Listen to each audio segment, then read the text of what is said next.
Olá a todos, como é que estamos? Eu novamente, Helder de Araújo, canal Luz no Fim do Túnel, hoje 19 de setembro de 2024, é uma quinta-feira aqui na capital paulista, dia de neblina aí por volta de 17 graus. Bom, ontem não fiz vídeo, não foi possível, estava cuidando de alguns assuntos aí fora, né? Graças a Deus, tudo resolvido. Hoje retomamos aqui os nossos temas. Bom, não poderia deixar de abordar esta explosão de pagers. É evidente que a explosão de pagers, eu já tive pager, isso há 40 anos atrás, eu acho. Quer dizer que é uma tecnologia assim antiga, né? Que precede o próprio celular, né? Você recebe ali no pager algum comunicado, aí você liga para uma central e ele te informa, né? Por exemplo, alguma informação profissional, né? A empresa pode estar monitorando seus funcionários, horários, algum comunicado, né? Enfim. Essa explosão de pagers no Líbano é mais um ataque terror, né? Israelense. A gana dos israelenses de eliminar e mesmo machucar civis, evidentemente é de origem psicótica, né? Messiânica, né? Fazem isso talvez por crer que estão sob ataque, né? Ou por crer que seu Deus é melhor, que eles são melhores e precisam destruir os outros povos. Bom, toda aquela doença escatológica do sionismo que eu já abordei tantas vezes, já explicamos, né? Veja, é uma doutrina de base dogmática e que parte de uma premissa geopolítica e racial, né, para impor ali a sua visão de mundo, e que é uma visão distorcida, né, autoemulatória, é uma visão escatológica, né, apocalíptica. Né. Bom, a ativação da explosão se deu de uma forma indiscriminada, ferindo individualmente 3.000 pessoas, quase todas civis e quase todas libaneses. Né.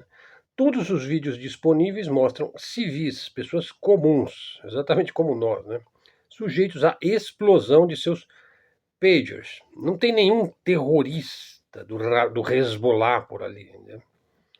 As mortes também são todas de civis, incluindo aí de crianças, mas já vimos vídeos aí de rabinos sionistas dizendo que crianças de outros povos, ou seja, árabes, libaneses, palestinos, etc., poderão se tornar daqui 10, 20, 30 anos terror do Hamas, né?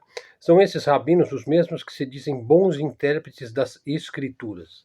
Bom, eu imagino que seja dos protocolos dos sábios de Sião, né? Daí está tudo muito claro, né? Bom, esta ação criminosa está na base de criação da política e do Estado de Israel.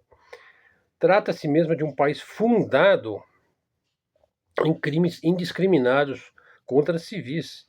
Tem muita bibliografia sobre as ações medonhas do Irgun e do Lehi, milícias aí que depois viraram o partido de tantos presidentes de Israel, incluindo o último deles aí, o Geno Nathaniel aí, né? Quem explica muito bem essa história, recomendo que vocês ouçam, é o Breno Altman, que é um conhecedor profundo desses temas. Eu também fiz um vídeo aqui também no nosso canal sobre a Nakba, né? Bom, quando os palestinos nos anos 70 passaram a adotar as mesmas táticas criminosas como tática de guerra e de sobrevivência, ela vai copiar os grupos sionistas, as milícias sionistas, que foram aquelas que foram ponta de lança para a criação do Estado de Israel. Só que os palestinos copiaram com décadas de atraso, né? Há que se dizer, o bombardeio indiscriminado de civis na faixa de Gaza nunca se tratou de outra coisa que não o terrorismo, né? Eu acho que o YouTube ele vai bloquear a monetização do canal. Eu já usei essa palavra, né? Mas paciência. Não há que falar em ataque de Israel contra o Hezbollah, como propaga a mídia sionista, né? A mídia mainstream. Os pagers em questão não eram vendidos para o Hezbollah ou qualquer coisa do tipo. Eles foram encomendados na ilha de Taiwan pelo Hezbollah, ou parece que na Romênia, não sei exatamente. Mas ele é usado aí por pessoas comuns, por milhares de libaneses. Muitos libaneses são cristãos, inclusive, né? O próprio hospital da Universidade Americana de Beirute, por exemplo, tinha trocado os pagers de seus médicos e enfermeiras por esses pagers novos, né? Do mesmo modelo que explodiu, pois a turma lá do Mossad se dá o trabalho de colocar uma matéria plástica ali, explosiva dentro do pager e que vai explodir através de uma comunicação eletrônica, né?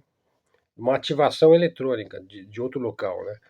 Então esses pagers seriam taiwaneses e foram sabotados na própria fábrica em Taiwan? Será que é isso? Então os taiwaneses devem estar bastante preocupados, né, que eles possam ser sabotados ali na fonte, né? Bom, se considerarmos que a sabotagem se deu em Taiwan, é muito difícil que Israel tenha feito essa operação 100% sozinha. Evidentemente que não fez sozinha. Afinal, quem manda em Taiwan não é Israel, são os Estados Unidos, né? Então temos mais uma ação criminosa dos dois estados mais criminosos e nocivos aos outros povos do mundo hoje, né? No século XXI. Aí. O que é mais notável é que um Estado terrorista, como é o Estado de Israel, esteja sabotando aparatos tecnológicos civis, praticamente inofensivos, para destruir pessoas civis, pessoas comuns, em qualquer lugar do mundo. A Mossad continua com seus atos de terror em massa. Agora, qualquer um pode se tornar um alvo aí por meio do seu celular, ou de um rádio, ou de um eletrodoméstico, né? E ainda não estamos vendo na internet das coisas, né? Acontece que todos os novos produtos de alta tecnologia e mesmo seus antecessores, por exemplo, o pager, que é de menor tecnologia, podem virar bombas e munições perigosas, né? A modernização anti-humana já é uma realidade. Veja, ainda nem chegamos à era da inteligência artificial para valer, né? Uma distopia após a outra vai se tornando realidade diante de nossos olhos. O capitalismo globalista do Ocidente coletivo do século XXI vai se tornando mais e mais perigoso, né? Não só o globalismo usará uma parafernália de aparelhos para espionar cada um de nós, já faz isso, usará aparelhos para monitorar nossas ações e nos sancionar, por exemplo, com mecanismos como o passaporte sanitário, ou a vigilância facial, ou o pré-crime, ou qualquer coisa do tipo, né? Mas poderão também fazer o aparelho, aí, por exemplo, celular, pager, relógio digital, tablet, etc., explodir, né, na tua cara, né? Isso podemos chamar de distopia tecnocrática representada aí, né? Ressalta-se aí a importância da soberania tecnológica. E também não é somente ter a soberania tecnológica, a primazia nas patentes, mas você vai ter que controlar também os satélites, a inteligência artificial, a mecânica quântica, né, os computadores quânticos, enfim, a menos que você queira ficar refém aí da loucura do ocidente coletivo. Né? Pessoal, vou abordar agora a segunda parte do vídeo sobre a China. Bom dia em nossas vidas pessoais. Tomamos regularmente decisões financeiras que não necessariamente nos beneficiam. Quem que fala que começa o seu vídeo assim, um bom dia, é um site chama Inside China. Inside China. Eu indico muito esse site, pessoal. Inside China Business. Ele sempre começa assim, com bom dia. Ele é um americano que mora na China e é um economista. E ele não tem pena, ele diz a pura e simples verdade. Doa quem doer, né? Então, assim, normalmente ele começa o vídeo dizendo que normalmente a gente toma decisões financeiras na nossa vida, decisões pensando em um benefício imediato ou futuro, né? Para administrar melhor a nossa própria vida. Mas nem sempre a gente pensa em termos daquilo que só beneficia a gente mesmo, né? Porque a gente vive em sociedade, em comunidade, em família, né? Então às vezes a gente precisa beneficiar as nossas relações, né? Então quando a gente analisa as coisas da China, a gente entende que existem outras motivações que não sejam simplesmente uma questão de eficiência, de custo, né, de preço. A vida não gira somente em torno da economia, embora ela tenha um peso muito forte, né, na vida de cada um de nós, né? Bom, nesse momento há um grande boom de exportação do México.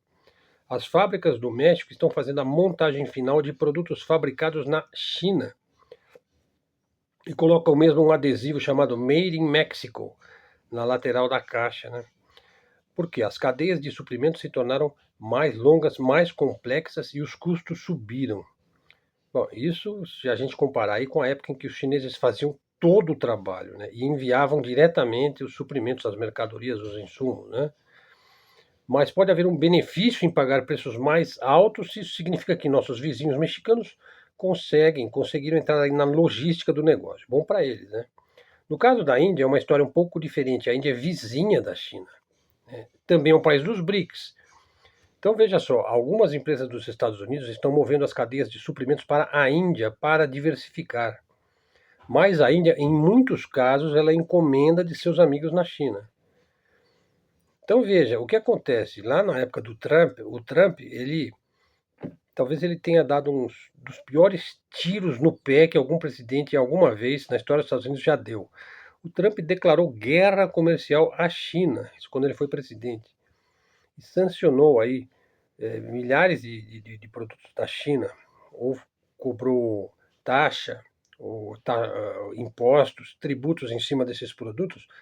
Para se ter uma ideia, hoje mais de 3.500 empresas americanas processam o governo dos Estados Unidos por conta de que viram seus negócios muito prejudicados pela falta desses suprimentos, né, pela falta desses insumos, pela falta desses produtos que lhe eram fornecidos pela China. Então, ao sancionar esses produtos, o Trump ele muito mais prejudicou a indústria e a economia dos Estados Unidos do que propriamente beneficiou essa indústria. Você vê o que é a falta de previsibilidade, né? E talvez a falta de bons conselheiros, a própria falta de inteligência, né, nesse tipo de ação, né?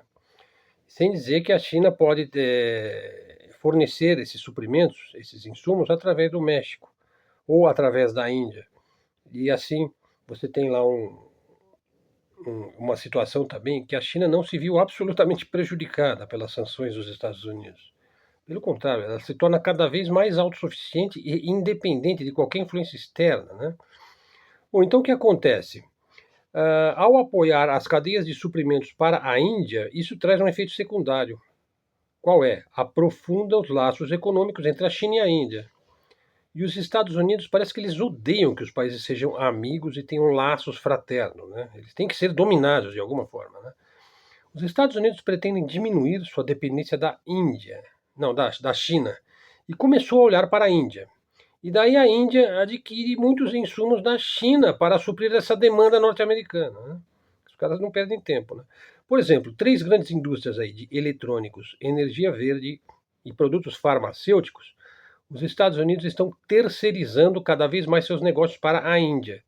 Mas daí acaba substituindo a sua dependência da China pela dependência da Índia, que por sua vez agora depende do fornecimento da China. Então tudo fica mais complexo, o custo fica maior, a dependência continua. Veja, esse é o ponto básico, primordial, que eu acho que foi um erro do Donald Trump, né? Porque você não elimina a dependência ao sancionar a China.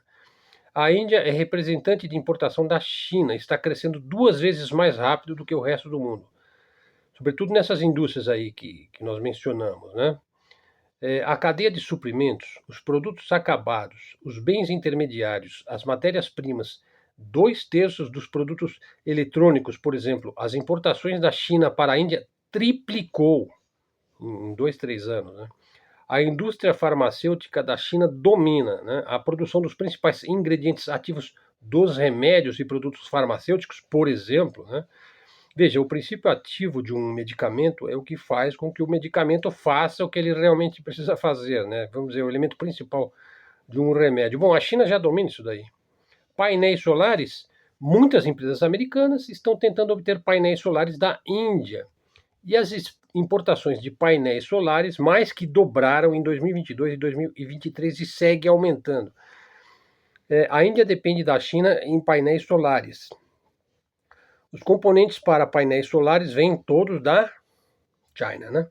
A Índia apenas os monta e embala. Os próprios indianos admitem tudo isso. Tanto que, para que a Índia produza mais, eles precisam das cadeias de suprimentos da China. É inevitável que a Índia trabalhe com a China para impulsionar a fabricação da própria Índia, que por sua vez abastece os mercados do Ocidente. Comprar da Índia é o mesmo que comprar da China, só que é mais caro, né? Os prazos de entregas são mais lentos. Então, qual é a razão para os Estados Unidos fazer isso daí? O mesmo ocorre na área têxtil. A maior parte da fabricação têxtil saiu da China para países de custo mais baixo, como por exemplo o México. Voltando à situação dos BRICS. A Índia é membro dos BRICS e é um grande parceiro na iniciativa do Cinturão e Rota da China, né?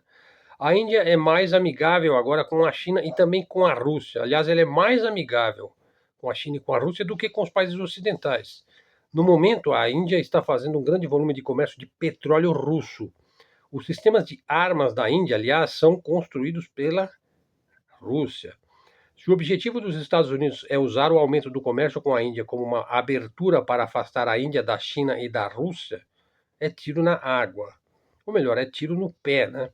Um funcionário sênior aí do governo americano sugere que é isso mesmo que eles estão pensando. Veja, se os Estados Unidos pretendem tirar a influência da China da América, algo que pode levar muitos anos, o primeiro passo seria diversificar suas compras de suprimentos, né?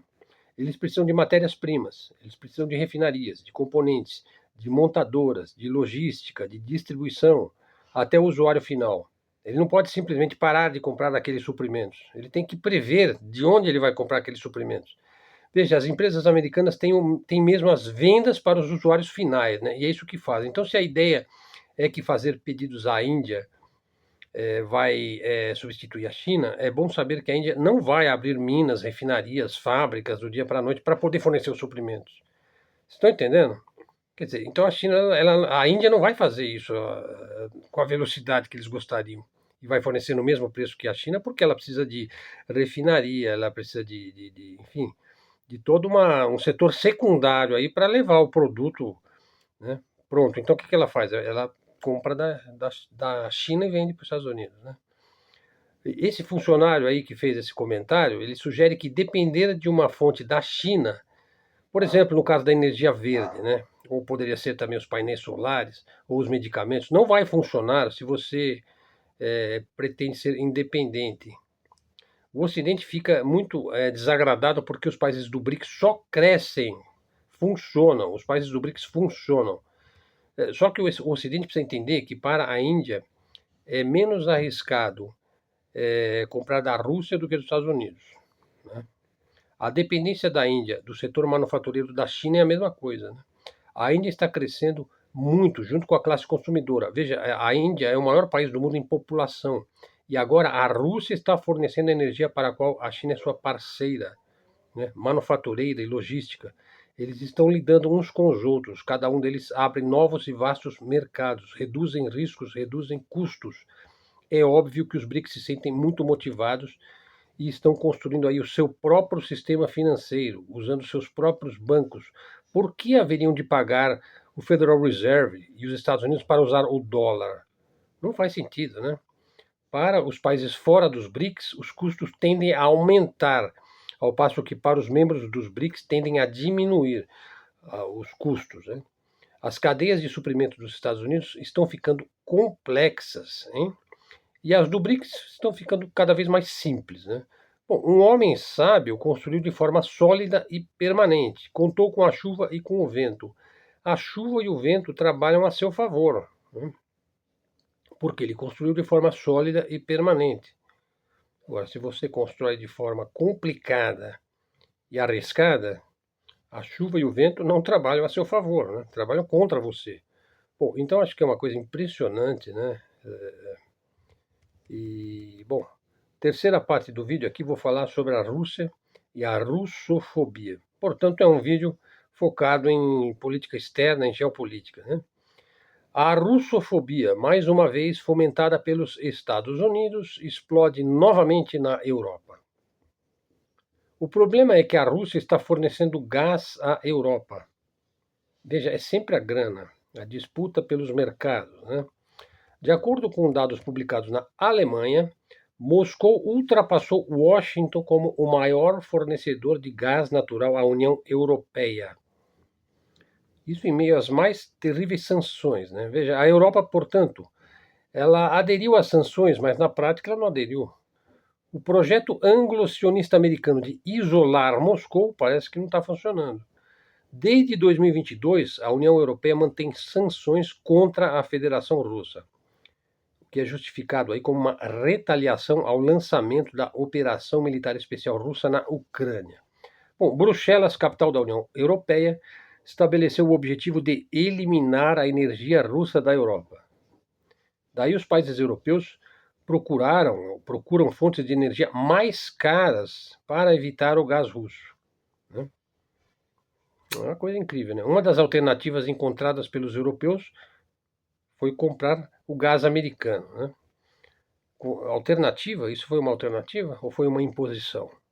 Contudo, o elevado preço e as dificuldades de transporte são problemas frequentes desta imposição da parte dos Estados Unidos. Daí que os governos europeus entraram também de cabeça nessa jornada russofóbica. Né? Não comprar quaisquer produtos russos passou a ser um slogan, né?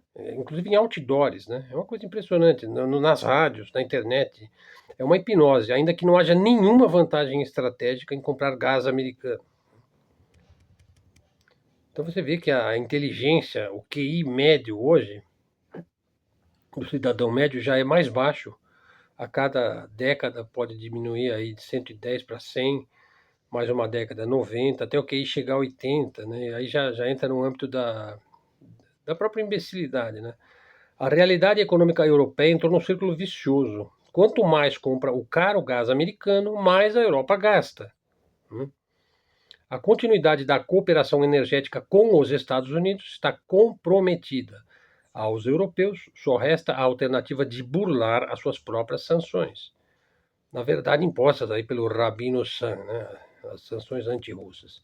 Segundo o think tank Bruegel, com sede em Bruxelas, no segundo trimestre de 2024, a Rússia foi responsável pelo fornecimento de 17% do gás consumido na Europa. Os países europeus receberam cerca de 12 bilhões de metros cúbicos de gás russo, inclusive mais do que o forneceu os Estados Unidos. Hein? A maior parte desse gás chega à Europa através da Bielorrússia ou da Ucrânia, pasmem. Uma parte significativa também vem através do gasoduto submarino Turk Stream, né, que é controlado aí pela Turquia. Né?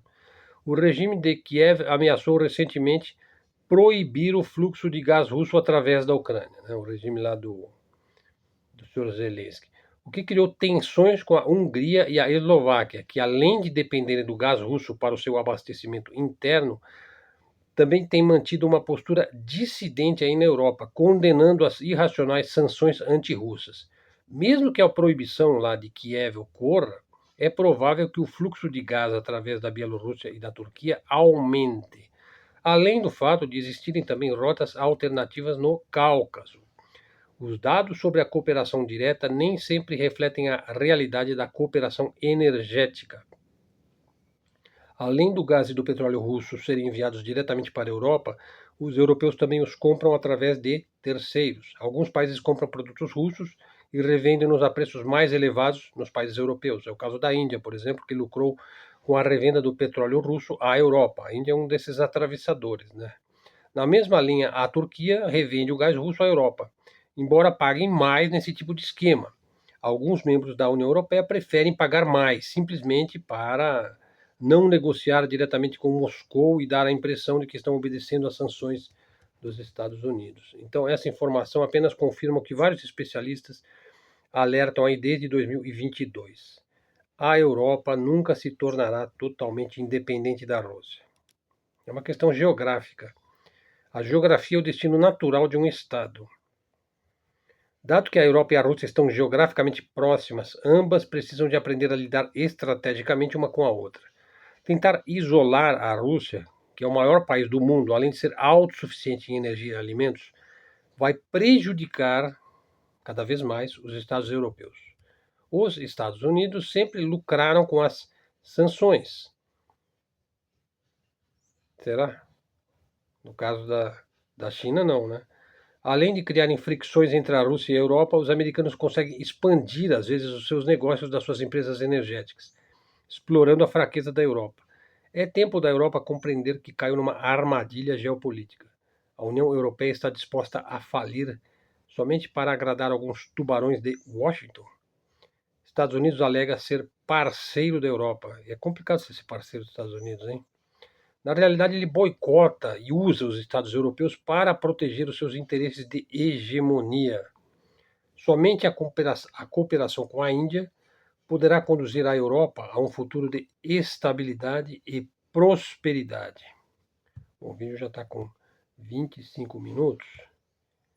Eu pretendia ainda falar sobre a questão das queimadas.